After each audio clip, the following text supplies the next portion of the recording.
Hi everyone, welcome back to my channel. Finally 4 हफ्तों के बाद एक और वीडियो मैं बना रही हूँ।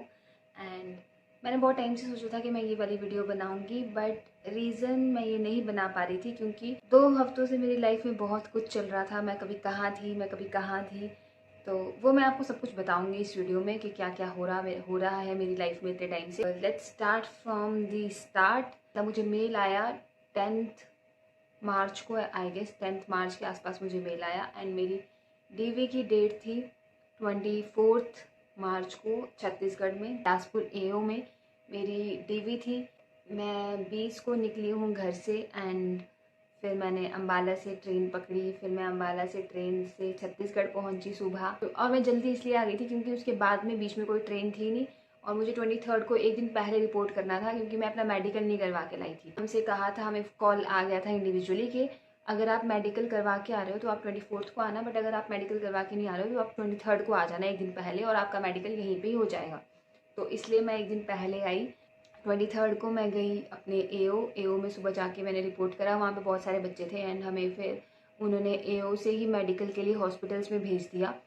तो वहाँ से हमारा उस दिन का पूरा दिन चेकअप में चला। टेस्ट आई, मेडिकल की रिपोर्ट्स आई। बाद हम वापस चले गए घर, मतलब जहाँ स्टे कर रहे थे वहाँ। एंड नेक्स्ट डे फिर डीवी थी।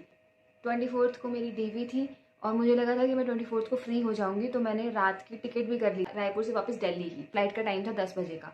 तो और मैं बिलासपुर में हूँ, ठीक है ना। बिलासपुर है रायपुर से 2 घंटा दूर, 2 घंटा लग जाता है ट्रेन में। तो मैंने सोचा कि मैं फ्री हो जाऊंगी, मैं निकल जाऊंगी डीवी करवा के, कि डीवी में कितना ही टाइम लगेगा। एग्ज़ाम देना स्टिल बहुत इजी चीज़ है। जॉइनिंग प्रोसेस उससे भी ज़्यादा मुश्किल काम है, बहुत ही ज़्यादा मुश्किल।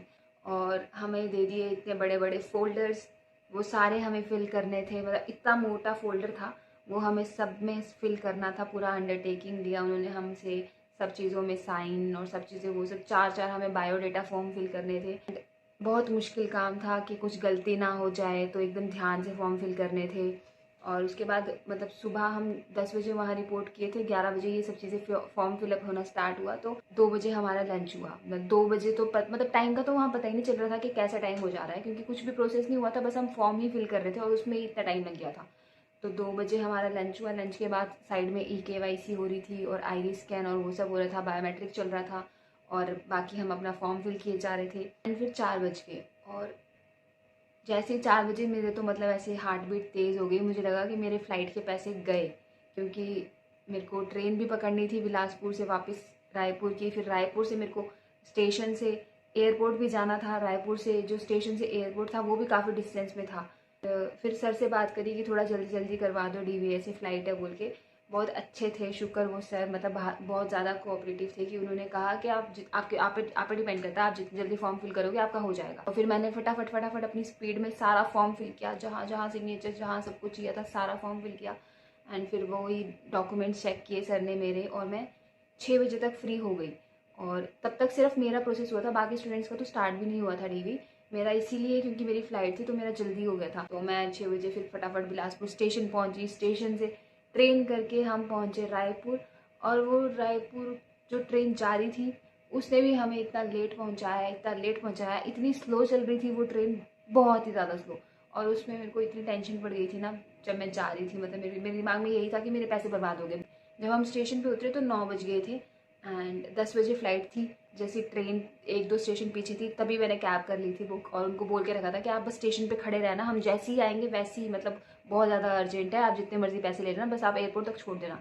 और फिर वो भैया भी बहुत अच्छे थे, उन्होंने हमें वैसे शॉर्टकट रूट से पहुंचाया। बट 9:35 तक हम उनकी कार में ही थे, कैब में ही थे 9:35 तक। तब भी ऐसे टेंशन हो रही थी कि यार इतना अब तो कहाँ, मतलब मेरे को तो बिल्कुल भी होप्स नहीं थी। मैं तो होप हार चुकी थी कि नहीं, अब तो नहीं, जाने ही नहीं देंगे, कोई चांस ही नहीं है।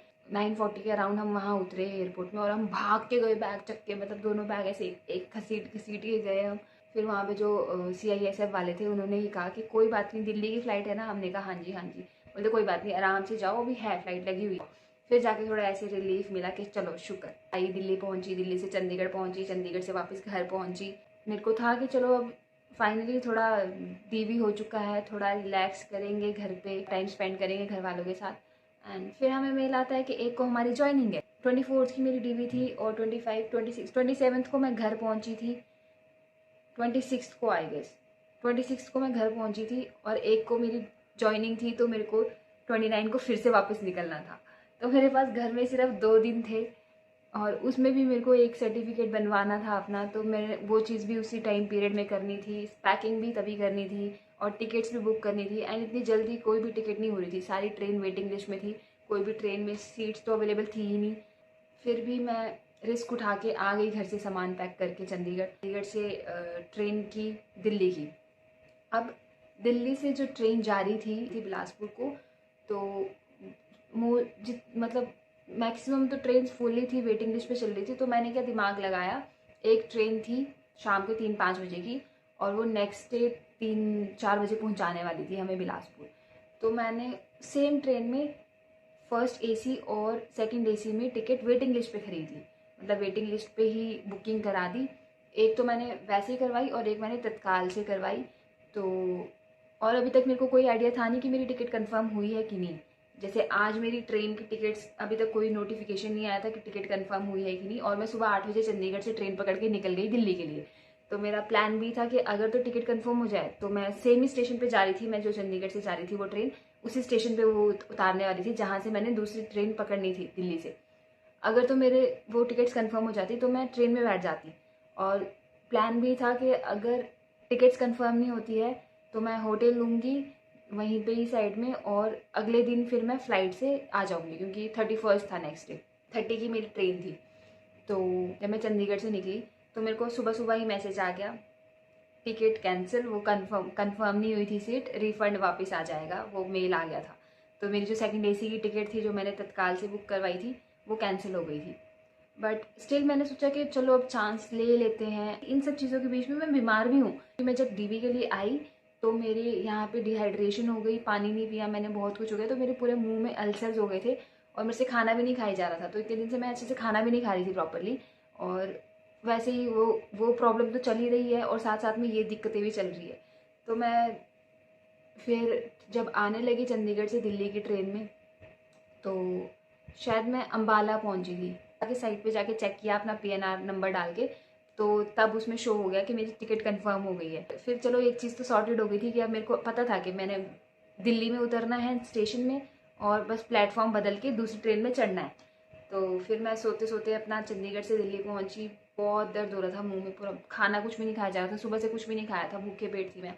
एंड फ्रूट्स खा रही थी मैं बहुत मुश्किल से, बनाना खा रही थी सिर्फ, वो भी हाफ बनाना खा पा रही थी और कुछ नहीं खा पा रही थी। दिल्ली उतरी, दिल्ली पहुंची। अब दिल्ली उतर के मेरे पास 2 लगेज थे बड़े बड़े और एक बैग पैक था वो। तो वो दोनों लगेज उठा के और अपना पीठ वाला बैग उठा के प्लेटफॉर्म 2 से मैं प्लेटफॉर्म 6 पे आई। वो सीढ़ियाँ चढ़ के इतना मुश्किल लग रहा था, सबसे मुश्किल टास्क मेरे को वही लग रहा था कि वो सीढ़ियों से चक के बैग चक के ऊपर जाना फिर नीचे आना।